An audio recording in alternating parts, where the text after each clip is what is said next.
আসসালামু আলাইকুম সপ্তম শ্রেণীর প্রিয় শিক্ষার্থীরা, তোমাদের আগের যে কারিকুলাম একটা বছর যে নতুন কারিকুলাম ছিল সেই কারিকুলাম বাদ এখন আবার আমরা পুরাতন সিস্টেমে ফেরত আসছি। অর্থাৎ তোমাদের দুইটা পরীক্ষা হবে, এক হচ্ছে অর্ধবার্ষিক পরীক্ষা, হচ্ছে বার্ষিক পরীক্ষা। এই অর্ধবার্ষিক পরীক্ষা মনে করো কয়েক মাস পরে আমাদের অর্ধবার্ষিক পরীক্ষা।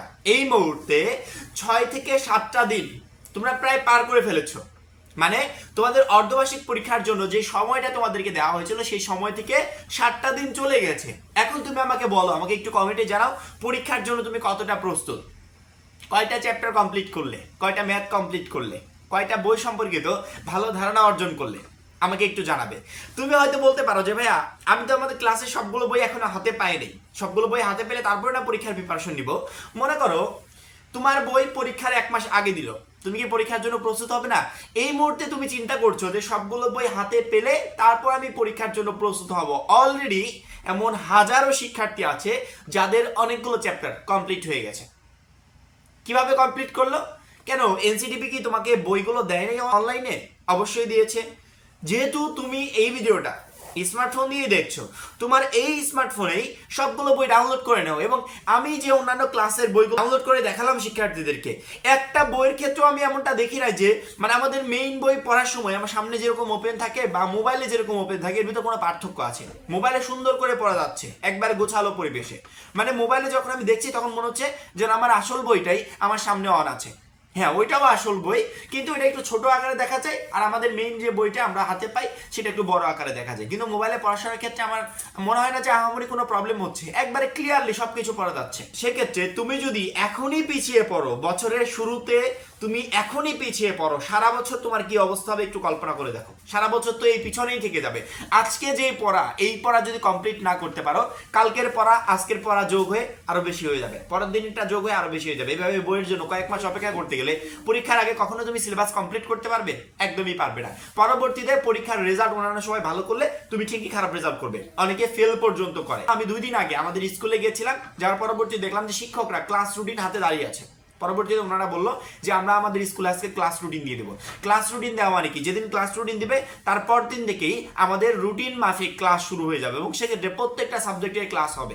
আমি অলরেডি এই ডাউনলোড প্রসেসটাও দেখিয়ে দিয়েছি যে সপ্তম শ্রেণীর প্রত্যেকটা বই মোবাইল ফোনে কিভাবে ডাউনলোড করব। পরবর্তীতে অনেকে অনেক কমেন্ট করেছে যে ভাইয়া ডাউনলোড হচ্ছে না, এই প্রবলেম সেই প্রবলেম, অনেক ধরনের প্রবলেম। আজকের ভিডিওতে সপ্তম শ্রেণীর বই ডাউনলোড করার টোটাল প্রবলেমগুলো সলভ করে দিব।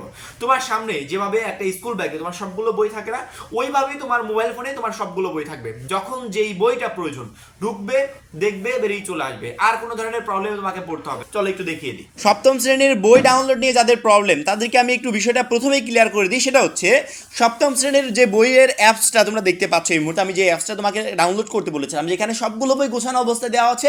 তুমি যখন মন চাই ঢুকবে, বইগুলো দেখবে, বেরিয়ে চলে আসবে, একবার সহজ প্রসেস। কারণ কি আমি ওয়েবসাইটে কথা বলতাম, এনসিটিভি বারবার করে বলছে আমাদের ওয়েবসাইটে গিয়ে বইগুলো ডাউনলোড করো। তুমি প্রথমত এনসিটিভির ওয়েবসাইটটাকে সার্চ দিবে গুগলে গিয়ে, তারপরে ওয়েবসাইটের ভিতর ঢুকবে, লিঙ্কে প্রবেশ করবে, তোমার যে ক্লাসের বই দরকার সেই ক্লাসের উপর চাপ দিবে, তারপর সবগুলো বই পাবে, পিডিএফটা ডাউনলোড করবে। সেই পিডিএফ মোবাইলের কোন জায়গায় থাকবে বারবার খুঁজতে খুঁজতে মানে একেবারে যা ইচ্ছা তাই অবস্থা হয়ে যাবে। কিন্তু অ্যাপসে কিচ্ছু করা লাগে না, শুধুমাত্র অ্যাপসটা ডাউনলোড করলেই হয়। একবার ঢুকবো, বইগুলো দেখবো, বেরিয়ে চলে আসবে, একবারে সহজ প্রসেস। এই জন্য আমরা অ্যাপসটা ডাউনলোড করে বইগুলোকে কাছে রাখার চেষ্টা করব। এবং যারা পুরাতন অ্যাপস ব্যবহারকারী অর্থাৎ অ্যাপসটা আগে ইনস্টল করেছিল তাদেরকে রিকোয়েস্ট করব অ্যাপসটা নতুন করে আবার ডিলিট করে আবার ইনস্টল করার জন্য। কারণ কি নতুন বইগুলো অ্যাপসের ভিতর আপডেট করা হয়েছে। সেক্ষেত্রে তোমার যদি পুরাতন ইনস্টল থাকে এবং বইয়ের ডাউনলোডের ক্ষেত্রে কোনো প্রবলেম হয়, তাহলে ওইটা পুরাতন বইয়ের জন্য প্রবলেম হচ্ছে। নতুনভাবে যে আপডেট করা হয়েছে এই আপডেটের জন্য তোমাকে অ্যাপসটা ডিলিট করে আবারও নতুন করে ইনস্টল করতে হবে। তাহলে তুমি সহজ প্রসেসে সবগুলো বই হাতে পেয়ে যাবে। বইগুলোকে ডাউনলোড করার জন্য প্রথমে প্রত্যেকটা শিক্ষার্থী প্লে স্টোরে যাবে, ঠিক আছে?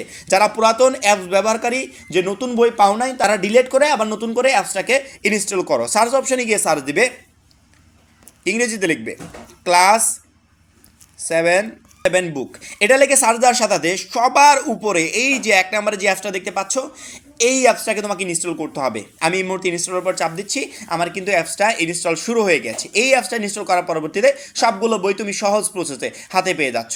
দেখো আমার ইনস্টল প্রায় শেষ, হ্যাঁ, আমার ইনস্টল প্রায় শেষ হয়ে গেছে। হ্যাঁ, আমার ইনস্টল শেষ। আমি এখন এনাবেলের উপর চাপ দিলাম। এখন আমি অ্যাপসটাকে ওপেন করব, ক্লাস 7 বুক।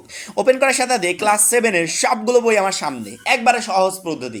ওয়েবসাইটে গেলে তোমার এরকম সহজে তুমি বইগুলো পেতে না, অনেক ঝামেলা হতো।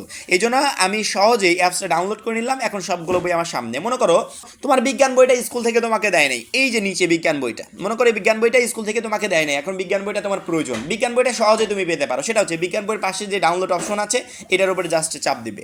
চাপ দেওয়ার সাথে ওই দেখো বিজ্ঞান বইটা ডাউনলোড হচ্ছে। ডাউনলোড মানে শেষ হলেই বইটা এখন আমার যখন মন চায় সেখানে বইয়ের উপর চাপ দিয়ে আমি বইটা সাথে রাখতে পারবো। বিজ্ঞান বইটা অলরেডি ডাউনলোড শেষ, এখন বিজ্ঞান বইটা আমি ওপেন করতে পারবো।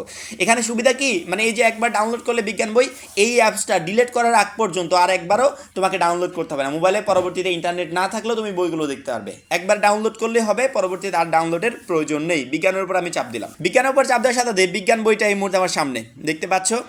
সপ্তম শ্রেণী বিজ্ঞান বইটা এই মুহূর্তে আমার সামনে। এখানে 2013 শিক্ষাবর্ষ থেকে সপ্তম শ্রেণী পাঠ্যপুস্তক গ্রুপে নির্ধারিত। এটা দেখে অনেকে মনে করে পুরাতন বই, না, 13 শিক্ষাক্রম থেকে একই পাঠ্যক্রম অনুসারে বইগুলো নির্মিত হয়ে আসছে। এখানে তোমাদের পরের বছর তাদের বই দিবে, তাদের ক্ষেত্রে এমনটাই লেখা থাকবে, ঠিক আছে।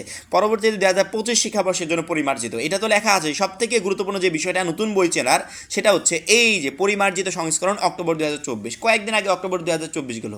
এই অক্টোবর 2024 তো আর ওই 24 সালে যে জানুয়ারি মাসে বই দিয়েছে ওইটা সংস্করণ হয় না, একদমই না। অক্টোবর 2024-এর যে নতুন বইগুলো দিবে সেইগুলোই অক্টোবর 2024-এ সংস্করণ হয়েছে। এর থেকে বড় প্রুফ আর দরকার নেই, এবং বইগুলো হাতে পাবে তখনই বুঝতে পারবে যে ভাইয়া কতটুকু সত্য তোমাদেরকে বলেছিল। এটাই তোমাদের নতুন বই, এগুলোই পড়তে হবে প্রত্যেকটা চ্যাপ্টার। এই দেখো পড়াশোনা করার জন্য এনাফ আমার মনে হয়। প্রত্যেকটা চ্যাপ্টার, প্রত্যেকটা ওয়ার্ড আমি সুন্দর করে দেখতে পাচ্ছি। পড়াশোনা করার জন্য যথেষ্ট আমার এই বইগুলো। যতক্ষণ এনসিটিভি আমাকে বই দিচ্ছে ততক্ষণ আমি পড়াশোনাটা চালিয়ে যেতে পারবো, আলহামদুলিল্লাহ ভালো মতোই চালাতে পারবো। শুধুমাত্র বিজ্ঞান না, প্রত্যেকটা সাবজেক্ট যেটাই প্রয়োজন সেটারই পাশে যে ডাউনলোড অপশনটা আছে এটার উপরে চাপ দিবে। চাপ দিলে বইগুলো ডাউনলোড হয়ে যাবে। একবার ডাউনলোড করলে আর ডাউনলোডের প্রয়োজন নাই, সহজ প্রসেসে তুমি সবগুলো বই পেয়ে যাবে।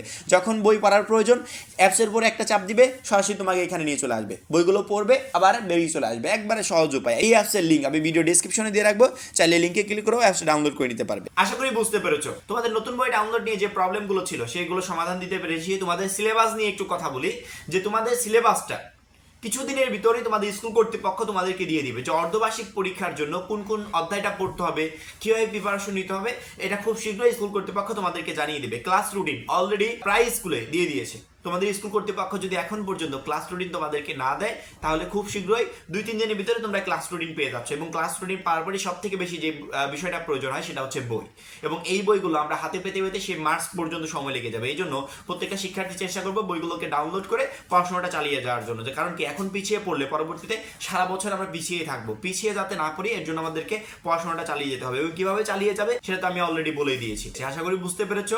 সপ্তম শ্রেণীর সকল গুরুত্বপূর্ণ আপডেট আমাদের এই চ্যানেল থেকে পাবে। তার জন্য অবশ্যই আমাদের চ্যানেলটা সাবস্ক্রাইব করে পাশে বেল আইকনে ক্লিক করে রাখবে। সবাই ভালো থাকবে, সুস্থ থাকবে।